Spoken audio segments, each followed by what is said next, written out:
हरि ओम। श्रीमद् वाल्मीकि रामायणे किष्किंधा-कांडे 53 सर्गः। लौटने की अवधि बीत जाने पर भी कार्य सिद्ध न होने के कारण सुग्रीव के कठोर दंड से डरने वाले अंगद आदि वानरों का उपवास करके प्राण त्यागने का निश्चय। ततस्ते ददृशुर्घोरं सागरं वरुणालयम् अपारमभिगर्जन्तं घोरैरूर्मिभिराकुलं। तदनंतर उन श्रेष्ठ वानरों ने वरुण की निवास भूमि भयंकर महासागर को देखा, जिसका कहीं पार नहीं था और जो भयानक लहरों से व्याप्त होकर निरंतर गर्जना कर रहा था। मयस्य माया पिहितं गिरिर्दुर्गं विचिन्वतां तेषामासो व्यतिक्रांतो योराज्ञा समयः कृतः। मयासुर के अपने माया द्वारा बनाए हुए पर्वत की दुर्गम गुफा में सीता की खोज करते हुए उन वानरों का वह 1 मास बीत गया, जिसे राजा सुग्रीव ने लौटने का समय निश्चित किया था।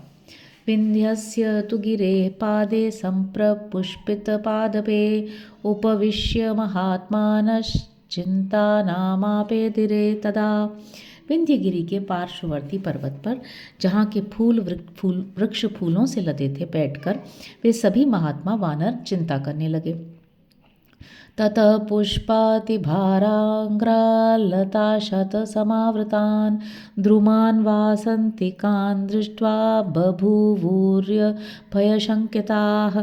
जो वसंत ऋतु में फलते हैं, उन आम आदि वृक्षों की डालियों को मंजरी एवं फूलों के अधिक भार से झुकी हुई तथा सैकड़ों लता वेलों से व्याप्त देख वे सभी सुग्रीव के भय से थर्रा उठे। वे शरद ऋतु में चले थे और शिशिर ऋतु आ गई थी, इसलिए उनका भय बढ़ गया था।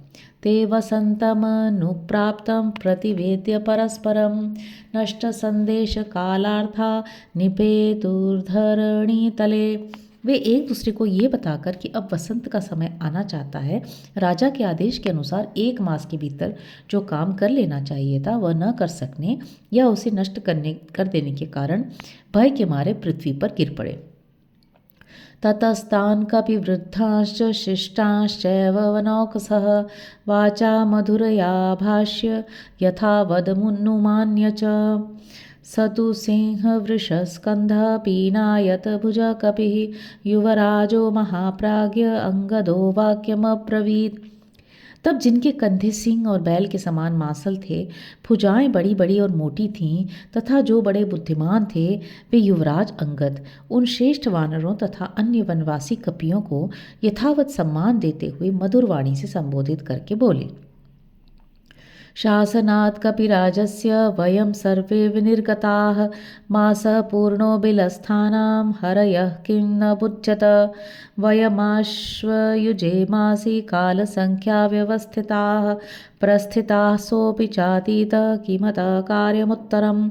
वानरों, हम सब लोग वानर राज की आज्ञा से आश्विन मास बीतते बीतते 1 मास की निश्चित अवधि स्वीकार करके सीता की खोज के लिए निकले थे, किंतु हमारा वह 1 मास उस गुफा में ही पूरा हो गया।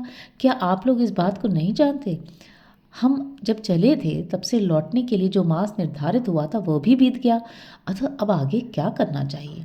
भवन्तः प्रत्ययं प्राप्ता नीति मार्ग विशारदाः हितेष्वभिरता भर्तुर्निसृष्टाः सर्वकर्मसु। आप लोगों को राजा का विश्वास प्राप्त है, आप नीति मार्ग में निपुण हैं और स्वामी के हित में तत्पर रहते हैं, इसलिए आप लोग यथा समय सब कार्यों में नियुक्त किए जाते हैं। कर्म स्वप्रतिमाः सर्वे दिक्षु विश्रुत पौरुषाः मां पुरस्कृत्य निर्याताः पिंगाद प्रतिचोदिताः। इदानीं कृतार्थानां मर्तव्यं नात्र संशयः हरिराजस्य संदेशं कृत्वा क सुखी भवेत्। कार्य सिद्ध करने में आप लोगों की समानता करने वाला कोई नहीं है। आप सभी अपने पुरुषार्थ के लिए सभी दिशाओं में विख्यात हैं। इस समय वानर राज सुग्रीव की आज्ञा से मुझे आगे करके आप लोग जिस कार्य के लिए निकले थे उसमें आप और हम सफल न हो सके। ऐसी दशा में हम लोगों को अपने प्राणों से हाथ धोना पड़ेगा, इसमें संशय नहीं है। भला वानर राज के आदेश का पालन न करके कौन सुखी रह सका है? अस्मिन्नतीते काले तु सुग्रीवेण कृते स्वयं प्रायोपवेशनं युक्तं सर्वेषां च वनौकसां। स्वयं सुग्रीव ने जो समय निश्चित किया था उसके बीत जाने पर हम सब वानरों के लिए उपवास करके प्राण त्याग देना ही ठीक जान पड़ता है। तीक्ष्ण प्रकृत्या सुग्रीव स्वामी भावे व्यवस्थितः न क्षमिष्यति न सर्वान् अपराध कृतो गतान। सुग्रीव स्वभाव से ही कठोर हैं, फिर इस समय तो वे हमारे राजा के पद पर स्थित हैं। जब हम अपराध करके उनके पास जाएंगे तब वे हमें कभी क्षमा नहीं करेंगे। अप्रवृत्तौ च सीतायाः पापमेव करिष्यति तस्मात् क्षममिहात्यैव गन्तुं प्रायोपवेशनं त्यक्त्वा पुत्राश्च दाराश्च धनानि च गृहाणि च। उल्टे सीता का समाचार न पाने पर हमारा वध ही कर डालेंगे। अतः हमें आज ही यहाँ स्त्री पुत्र धन संपत्ति और घर द्वार का मोह छोड़कर मरणांत उपवास आरंभ कर देना चाहिए।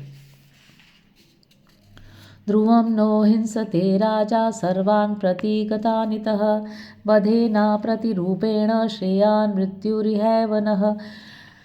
यहाँ से लौटने पर राजा सुग्रीव निश्चय ही हम सबका वध कर डालेंगे। अनुचित वध की अपेक्षा यही मर जाना हम लोगों के लिए श्रेयस्कर है। न चाहम यौवराज्येन सुग्रीवेणाभिषेचितः नरेंद्रेणाभिषिक्तोऽस्मि रामेणाक्लिष्टकर्मणा। सुग्रीव ने युवराज पद पर मेरा अभिषेक नहीं किया है। अनायास ही महान कर्म करने वाले महाराज श्री राम ने ही उस पद पर मेरा अभिषेक किया है। सपूर्वं बद्धवैरो मां राजा दृष्ट्वा व्यतिक्रमं वा घातयिष्यति दंडेन तीक्ष्णेन कृतनिश्चयः। राजा सुग्रीव ने तो पहले ही मेरे प्रति वैर बांध रखा था। इस समय आज्ञा लंघन रूप मेरे अपराध को देखकर पूर्वोक्त निश्चय के अनुसार तीखे दंड द्वारा मुझे मरवा डालेंगे। किम मे सुहृद्भिर्व्यसनं पशयद्भिर्जीवितांतरे इहैव प्रायमाशिष्ये पुण्ये सागर रोधसी। जीवन काल में मेरा व्यसन, राजा के हाथ मेरा मरण, देखने वाले सुहृदों से मुझे क्या काम है। यहीं समुद्र के पावन तट पर मैं मरणांत उपवास करूंगा। एतच्छ्रुत्वा कुमारेण युवराजेन भाषितं सर्वे ते वानरश्रेष्ठाः करुणं वाक्यमब्रुवन्। युवराज बाली कुमार अंगद की ये बात सुनकर वे सभी श्रेष्ठ वानर करुण स्वर में बोले। तीक्ष्ण प्रकृत्या सुग्रीव प्रिया रक्तश्च राघवः समीक्ष्या कृतकार्यास्तु तस्मिंश्च समये गते अदृष्टायां च वैदेह्यां दृष्ट्वा चैव समागतान् राघव प्रियकामाय घातयिष्यत्य संशयम्।